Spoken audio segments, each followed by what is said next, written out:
Hello বন্ধুরা, welcome to Ratna's kitchen. Ratna's কিচেনে সকলকে স্বাগত। আজকে বানাবো সিম্পল ডিমের মামলেট। তবে আশা করি এটা খুব সহজে হয়ে যায়, আর পুরো ভিডিওটা দেখবেন। আর ইনগ্রিডিয়েন্টস বলতে আমি কি কি নিয়েছি সেটা আমি বলে নিই। নিয়েছি পেঁয়াজ কুচি, নিয়েছি লঙ্কা কুচি করে নিয়েছি, আর নিয়েছি টমেটো কুচি, নিয়েছি চিলি ফ্লেক্স, আর নিয়েছি স্বাদ অনুসারে নুন, আর দুটো ডিম। পেঁয়াজ কুচি আর লঙ্কা আমি একটা বোলের মধ্যে তো আগে থেকেই নিয়ে নিয়েছি। দিয়ে দিচ্ছি নুন, যেটুকু নুন নিয়েছি সেটুকু অবশ্যই লাগবে। তারপরে নিয়ে নেব টমেটো কুচি, আপনারা এখানে ক্যাপসিকাম কুচিও দিতে পারেন, খুব ভালো হয় খেতে।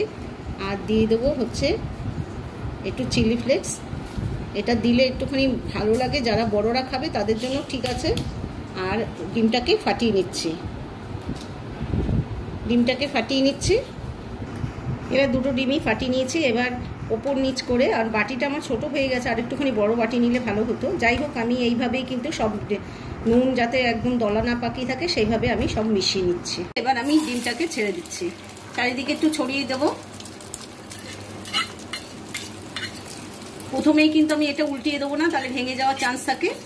তো একটুখানি হয়ে যাওয়ার পর তারপরে আমি এটা এক পিঠ মোটামুটি হয়ে গেছে, আর এইগুলো ছড়িয়ে দিয়েছি একদম পুরোটাই, মানে তাওয়াটা কভার হয়ে গেছে। এবার এটাকে উল্টিয়ে দেবো, যেরকম রোল করে ওই রকম ভাবে আমি উল্টিয়ে দেবো। আস্তে আস্তে করে এটাকে উল্টিয়ে দিচ্ছি, আর একটা ফোল্ড দিয়ে দেবো।